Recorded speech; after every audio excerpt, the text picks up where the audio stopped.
Ok. Sí. Buenas tardes, profe, ¿cómo está? Aquí Jesús Tarazona. Bien, ¿quién habla?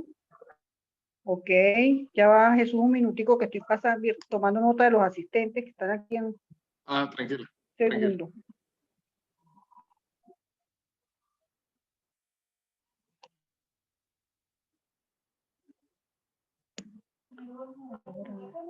¿Ah?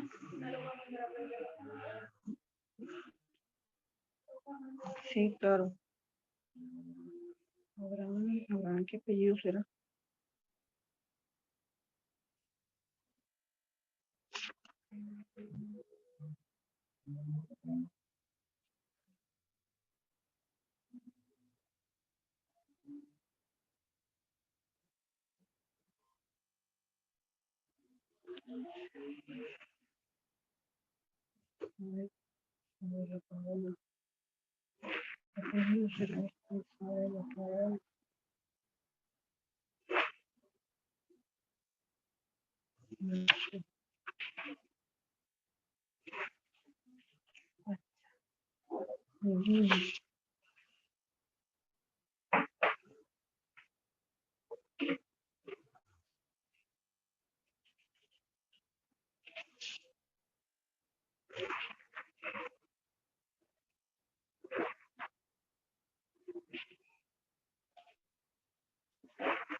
Marina. Silvana Avaria. Tía. Pedro Moreno.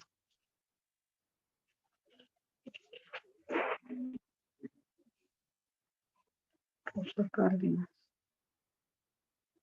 María José Ismael.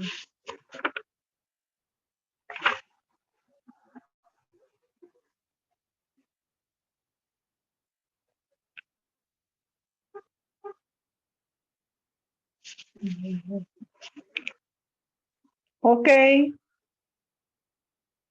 Hay una joven que hizo una pregunta del ejercicio 8 al nombre de Sacha, pero no la tengo en la lista.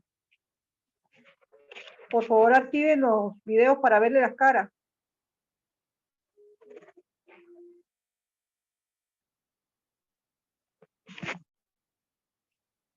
¿Cuál es el apellido de Sacha? Porque por la G aquí no la consigo.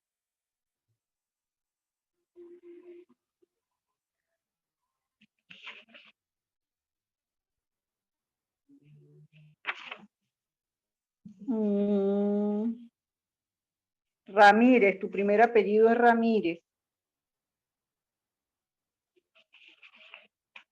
Ok. ¿Con cuál pregunta arrancamos? ¿Con la de Sacha? ¿Cómo hago para ver las preguntas aquí, mami? En el chat.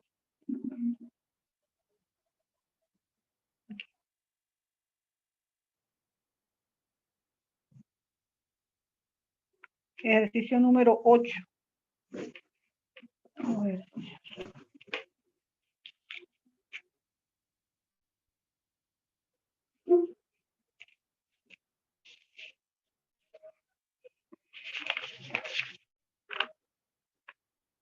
Ajá, y para volver aquí al video me voy al centro. Cierro aquí.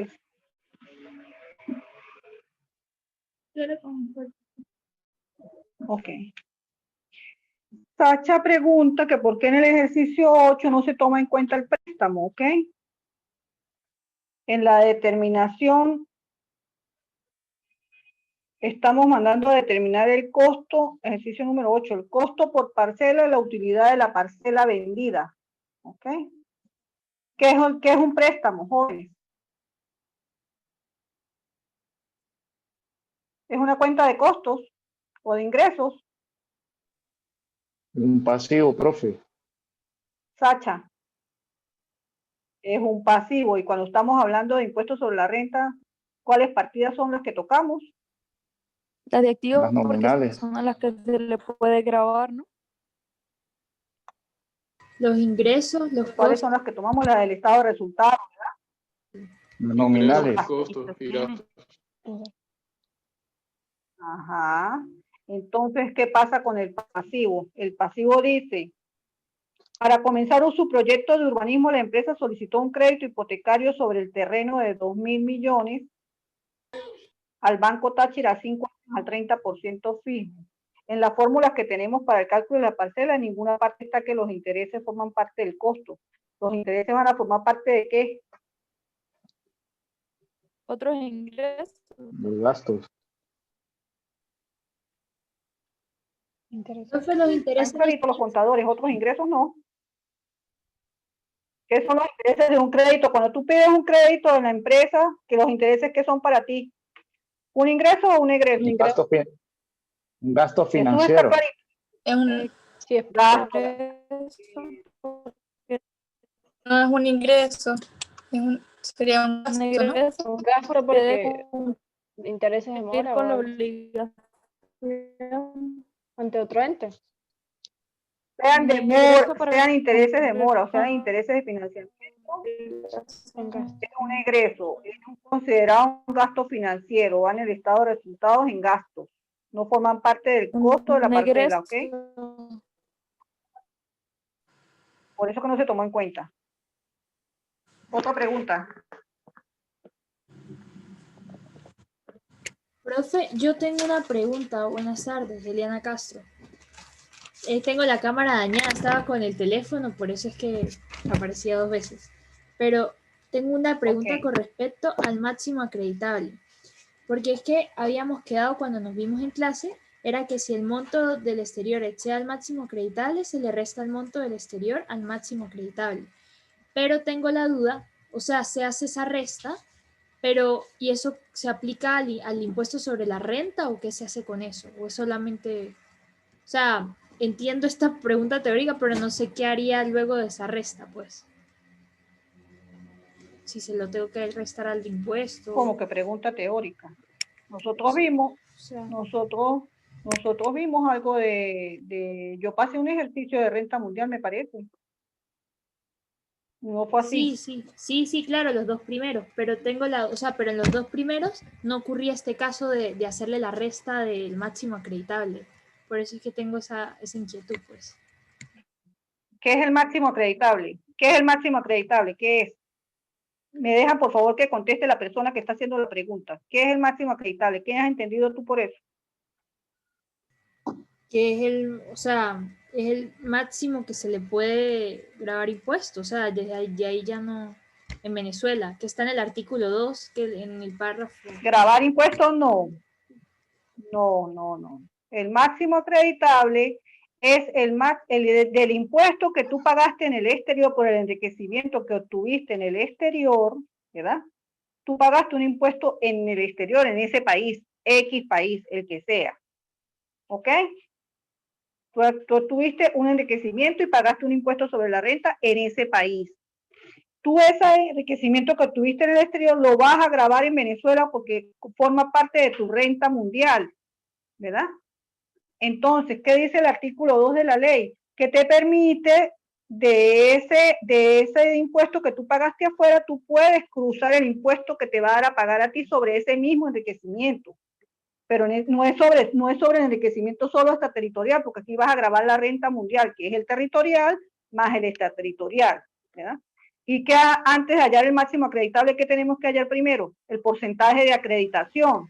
¿Qué es el porcentaje de acreditación? Es el porcentaje en que el enriquecimiento extraterritorial forma parte del 100% de la renta mundial.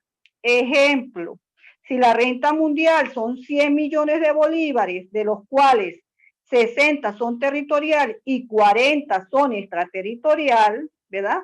Esos 40, ¿cuánto representan del 100? El 40%. Ese es el porcentaje de acreditación. ¿Y qué voy a hacer yo? voy a calcular el impuesto sobre la renta de la renta mundial, ¿ok? Y de ese impuesto sobre la renta voy a hallar el máximo acreditable. ¿Qué es el máximo acreditable? El impuesto sobre la renta calculado sobre la renta mundial multiplicado por el porcentaje de acreditación, en este caso que estoy colocando el 40%. ¿Correcto? ¿Entienden hasta ahí? Sí, profe. Ok. Después, ¿qué pasa? Resulta que tú pagaste un impuesto afuera. Vamos a suponer que ese impuesto sobre la renta, sobre los 100 millones de renta mundial que tuvimos, vamos a suponer que sean 20 millones. ¿Sí? De esos 20 millones de impuestos sobre la renta a pagar, el máximo acreditable sería, si es el 40%, serían 8 millones de bolívares. De lo que yo pagué en el extranjero, yo puedo acreditar contra el impuesto a pagar en Venezuela 8 millones. Ahí está entendido. Sí, profe. Ajá. Ok. Resulta que tiene dos casos. Vamos a poner el primer caso. Yo pagué en el extranjero cuando lo pasé a bolívares, de acuerdo a la tasa del Banco Central, el pago de impuestos afuera por esos 40 millones de bolívares que gané afuera, ¿verdad? Fue de 10 millones de bolívares. Pagué 10, pero me permite acreditar solo, ¿cuánto? 8. 8 millones. ¿Me están siguiendo, no? Sí. 8. Entonces yo le voy a restar al impuesto sobre la renta determinado sobre la renta mundial que me dio en el ejemplo hipotético que estoy explicando, 20 millones, le voy a restar los 8, que es el máximo acreditable, porque yo afuera pagué 10. ¿Está claro? Hasta ahí está claro. Sí. El otro caso, ¿cuál sería? Que yo en el exterior por esos 40 millones no pagué 10, pagué 4. ¿Ok? Entonces, el máximo acreditable me sigue dando 8. A los 20 millones, ¿cuánto le voy a restar? ¿El máximo acreditable de 8 o lo que pagué 4? ¿Qué dice el sentido común? Lo que pagó. Lo que pagó, porque usted no puede 4, porque aunque usted el cálculo del máximo acreditable le dé 8, resulta que usted no sacó de su bolsillo 8, usted pagó fue 4. Entonces, usted puede acreditar esos 4 aquí. ¿Ok? Entonces, de los 20 menos 4, usted pagaría por impuesto sobre la renta en Venezuela 16. En el caso de que usted, el máximo acreditable sea superior al monto que pagó, siempre va a ser sobre el monto que pagó. En el primer caso pagó, ¿cuánto pagó en el primer caso? Pagó 10, pero le permite restar solo 8. Entonces, solamente puede restar lo que le permite la ley, 8. ¿Quedó explicado el tema? Sí, profe, ahora sí. Ok, vamos con otra pregunta. Rápido, rápido.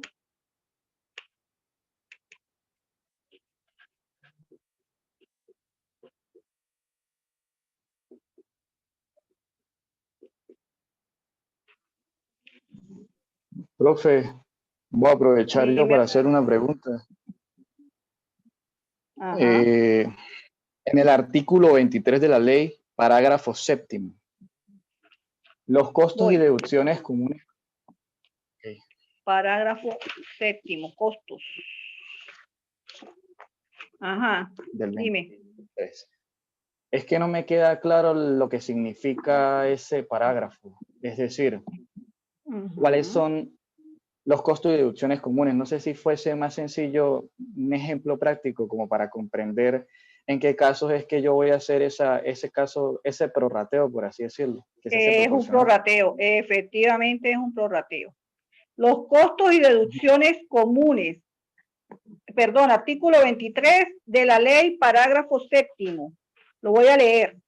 Los costos y deducciones comunes aplicables a los ingresos cuya fuente sea territorial o extraterritorial se distribuirán en forma proporcional a los respectivos ingresos. Vamos a poner el ejemplo de que tenemos una empresa que tiene enriquecimientos, actividades económicas en Cúcuta, Colombia.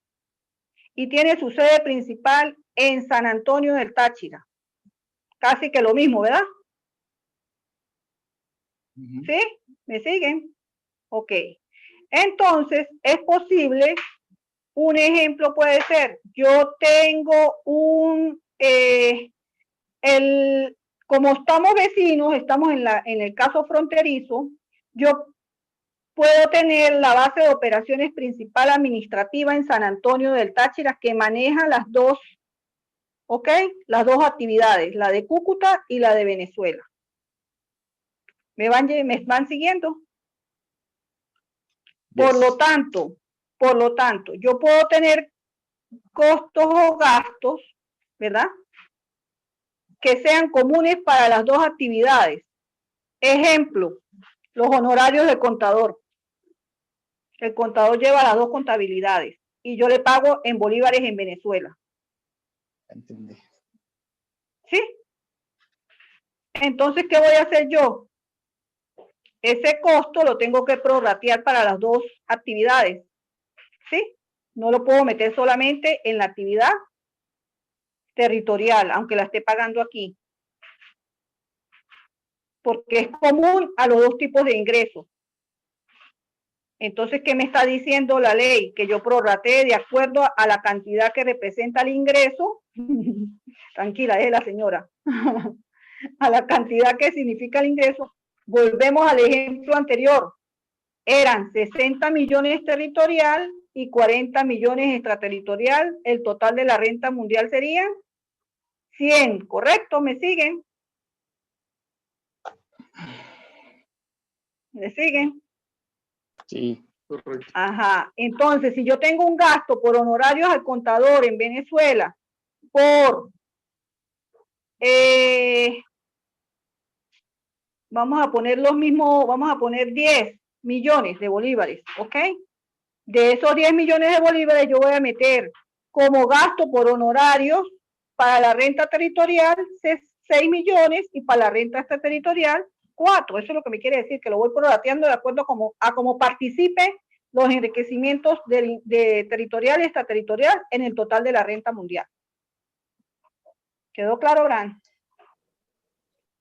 Perfecto, ahora sí comprendí en ese caso cómo se hacía, porque yo lo había Claro. comprendido, era cuando se hacían arrendamientos a crédito, que se hacía también proporcional y cuando se calculaba el costo, cuando hablábamos de obras. Es que en la ley de impuestos hay varios cálculos de prorrateo, se usa mucha regla de 3, ¿ok? Pero adicional a eso les quiero aclarar algo muy cierto, ¿ya? ¿Cuál es la verdad verdadera? ¿Ustedes creen que la gente hace el prorrateo? No, ¿verdad? Jesús dice que no. Abraham, ¿qué cree? Pues, si no lo hago, entonces, por ejemplo, a nivel nacional, voy a disminuir bastante el enriquecimiento por un lado, ¿no? Porque le voy a imputar todos los costos a ese y al otro, pues me van a pagar más. Entonces, depende también del interés de la entidad o de cuánto impuesto deba pagar en cada uno de los dos casos, el porcentaje a pagar. Entonces, claro, pero acuérdate, es a conveniencia, pero aparte de eso, o sea, la realidad es la que yo acabé de explicar, ¿ok? Lo que dice el texto de la ley. Esa es lo que dice la ley, hay que cumplirlo como lo dice ahí. Pero la verdad, la práctica del día a día, la gente no lo hace. Y por lo menos en el caso que yo planteé, que estuviera en San Antonio y en Cúcuta, que es el caso de muchos, ¿ok? Como ahorita, por lo menos en este caso, todo el mundo está facturando en dólares, en pesos, en todo menos en bolívares, pues lo más seguro que si no tiene suficientes bolívares, agarre esa factura y se la clave completa al territorial. ¿Sí? Y efectivamente va a disminuir el enriquecimiento territorial y le va a aumentar. ¿Qué pasa? Que ese monto que tú estás metiendo de honorarios para el enriquecimiento extraterritorial lo estás haciendo en Venezuela, para disminuir en Venezuela, porque afuera, en Cúcuta es posible que no te lo acepten. Hay que ver la legislación de Colombia. Eso es otro caso de estudio, ¿ok? La teoría, lo que tú me preguntaste, te lo expliqué tal como debe de ser, pero la realidad cuando uno va a la práctica es otra. En la práctica hoy en día se mueven muchos intereses. ¿Entendido? Otra pregunta. Dale la cara a los niños.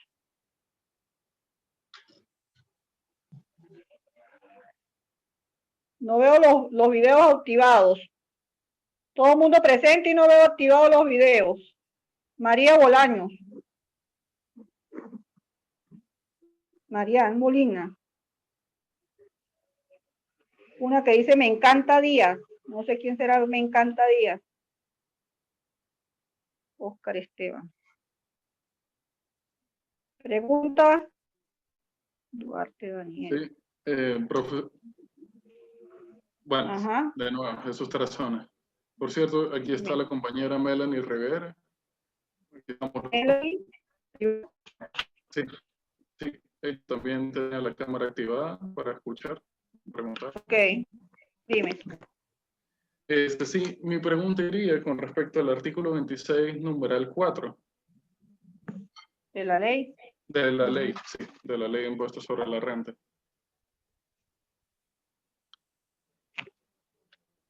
La ley de impuestos sobre la renta dice, se consideran inversiones capitalizables las siguientes. Razonable de los gastos indirectos hechos en las operaciones de los campos aplicables a los trabajos de desarrollo en las diversas fases de la industria. Y cuarto, cualquier otra erogación que constituya inversión de carácter permanente. Cuando se refiere a eso, es que la ley no puede abarcar todo, ¿sí? Porque pueden haber cantidad de gastos que cada persona jurídica le dé un nombre a lo mejor diferente. Entonces, pues la ley generaliza, dice, si tú demuestras que ese costo o esa erogación constituye inversión de carácter permanente, tú lo puedes considerar como una inversión capitalizable. Claro, mi duda se refiere más que todo porque esto va en cuanto al caso especial de la empresa o de la industria de hidrocarburos o petróleo, ¿cierto? Y minera. Entonces, esta inversión permanente se relaciona por lo que el petróleo es nacionalizado y entonces, como que pase lo que pase con la empresa, la inversión va a quedar en el país. No. O sea, la no. inversión está hecha, queda en el país. Esa inversión más que petrolera es minera. ¿Por qué le digo que minera? ¿Quién es el dueño de las inversiones petroleras en Venezuela? El mismo Estado. Sí, petróleo es de Venezuela. Es del Estado. Exacto. O sea, no, en cambio, ¿qué pasa con las minas? Yo puedo tener una mina en la finca, ¿ok? Puedo tener una concesión de explotación de esa mina. Entonces, él me dice que es capitalizable, o sea, que no lo puedo llevar a gasto, sino que forma como parte del activo que es la misma concesión para la explotación de la mina. Ok. Y este tipo de inversión, sí sería eso, ¿verdad? O sea, el mejoramiento de la mina, ampliación o Sí, lo que pasa las es que condiciones de la mina para... Cualquier inversión importante que hayas hecho para poder efectuar la explotación de esa mina, ¿verdad? Y que por sus características sea una inversión. Por eso que fíjate que habla en las otras inversiones habla de gastos directos de exploración, levantamientos topográficos. Podría ser de repente lo que tú le pagues a alguien que traigas especializado en el área para ver, por ejemplo, qué sé yo, la cuantía de la mina, o sea, el tamaño de la mina, no sé si más o menos me explico. Sí. Algo que sea importante, que no necesariamente puede formar parte del gasto, sino puede formar parte de la inversión. Exacto, que deje, mejor dicho. Exacto, pero eso también es subjetivo, porque fíjate que lo deja la ley así como al albedrío, al contador, el que puede de repente, pero hay que justificarlo y respaldarlo contablemente, ¿no? Ok, gracias, profe. De nada. ¿Qué más? Profesora, yo había relacionado precisamente ese tema con el artículo 40 del reglamento, donde habla de los activos de carácter permanente. Yo pensé que esas inversiones se denominaban con ese parágrafo de tipo activo que habla de las maquinarias, los equipos, los inmuebles a utilizar permanentemente dentro de ese campo. ¿No es así? El artículo 40 se refiere al costo de los activos fijos. Cuando se enajenen activos de carácter permanente destinados a la producción de enriquecimiento, estoy hablando de reglamento, ¿ok? El monto de los costos de dichos activos se disminuirá en atención al total de la depreciación o amortización acumulada hasta la fecha de la enajenación. Que de alguna manera se podría relacionar, porque, en una mina o en una concesión para una mina, pues tú vas a hacer una inversión para poder hacer la explotación de la mina. Y esa inversión puede ser en activos. Puede ser un camión para Sí se trasladar relacionaría. X. Puede ser un camión O sea, ahí con habla de la ciertas venta. características especiales. Profe, entonces aquí viene la pregunta. En estos tipos de actividades, cuando compramos maquinaria, entonces se puede considerar como un costo. Entonces, en otros tipos de sectores, sector secundario, sector terciario, ahí sí la compra de inversiones de propiedad, planta y equipo activos fijos sí ya no pudiese imputarse el costo. Eso sería como una conclusión a la que podríamos llegar. Y en este sector primario de la explotación de suelos, entonces sí pudiese ser imputable al costo un activo fijo, comparando con el segundo ejercicio que hicimos. Sí, pero fíjate que aquí estamos hablando, en el caso del artículo 26, estamos hablando de inversiones capitalizables, ya no son costos. Esas inversiones no serían costos, porque ya pasarían a un grupo dentro del activo, ¿verdad? Como inversión. O sea, lo que estoy es aumentando mi inversión. Por eso es que dice capitalizar, y no sería un costo. En el caso que estamos hablando. En cualquier otro caso, pues siempre lo que son activos fijos van en el estado financiero, ¿cuál? En el estado de situación financiera. ¿Y cómo es la manera de nosotros llevar eso? Con las depreciaciones que lo vamos sacando en el costo o en el gasto. En el caso de activos fijos, estoy hablando de maquinaria, estoy hablando de vehículos, estoy hablando de locales comerciales, estoy hablando de fondos agropecuarios, ¿sí?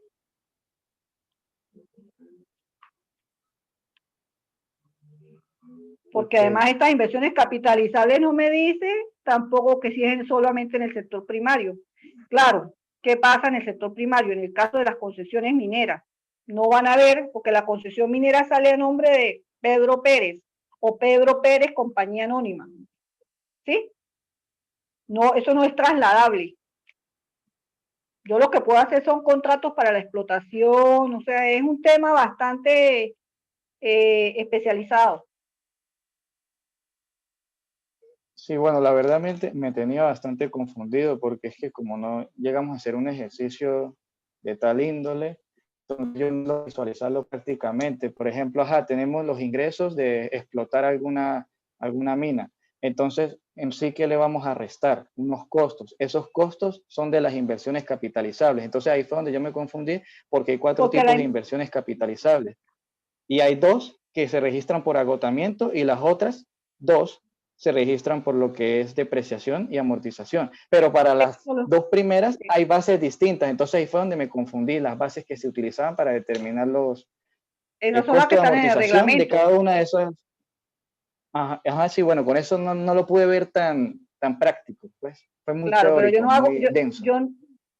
pero yo no hago ejercicios de ese tipo, ¿verdad? Primero porque yo tengo que irlos llevando a ustedes de la mano para ir entrando en cada uno de los temas.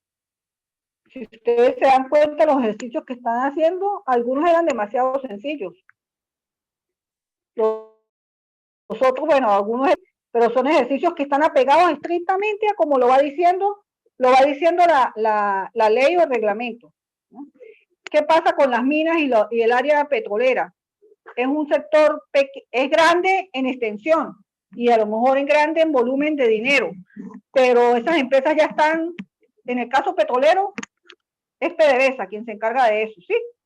Entonces yo no me voy a ese tema, primero porque tampoco he trabajado en esa área, y segundo porque es como muy especializado y yo tengo que darle a ustedes la orientación sobre lo general, sobre cualquier otro caso sencillo que es el día a día de todos nosotros.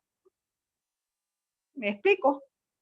Entonces me voy a poner a complicar, con lo de la parcela ya se les complicó el tema.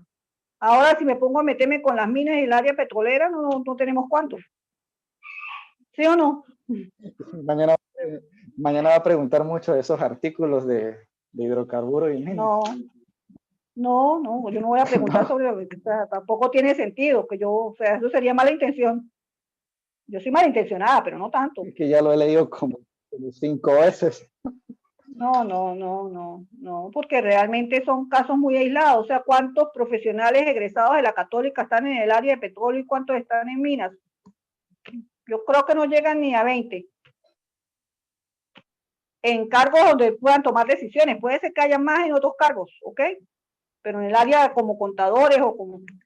No creo que sean tantos. Entonces, es un tema que, o sea, que si me pongo a abarcar eso, se pierdo tiempo de explicar algo que es el día a día, como son los alquileres, como son los activos, como son las otras cosas que estamos viendo ahí. Las mismas áreas de seguros.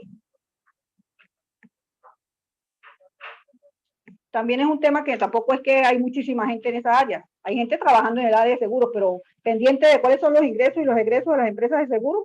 ¿Cuántas empresas de seguros hay en Venezuela? Esas son. Otra pregunta.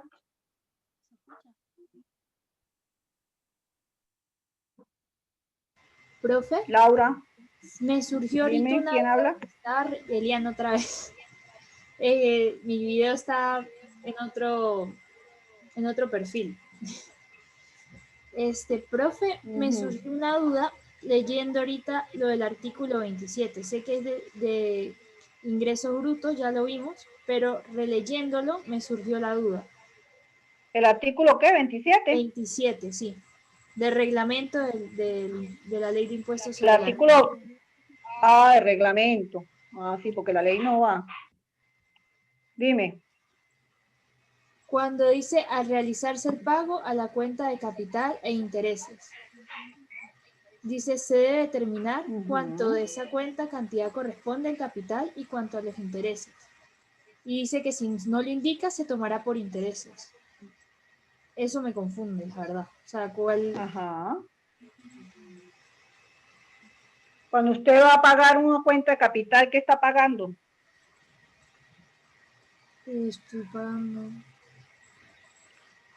O sea, pero que yo voy a pagar una cuenta de capital. Está pagando una deuda.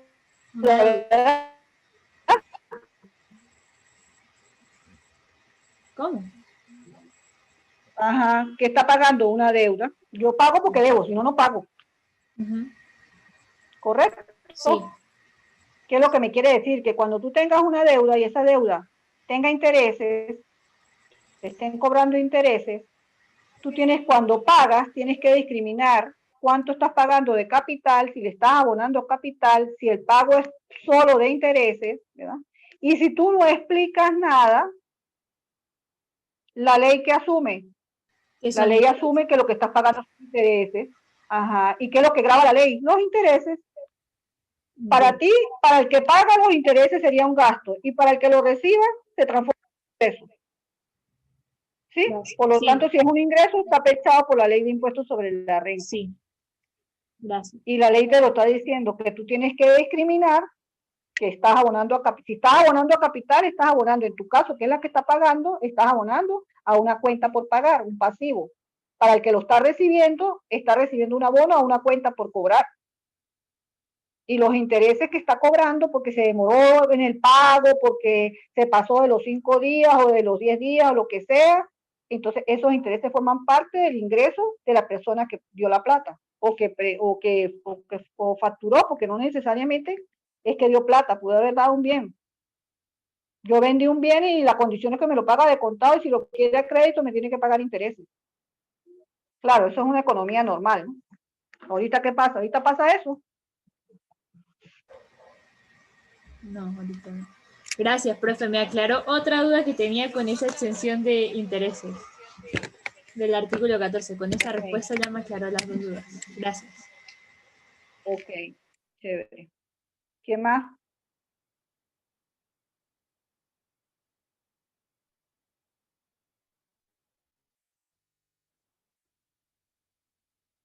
Más nadie.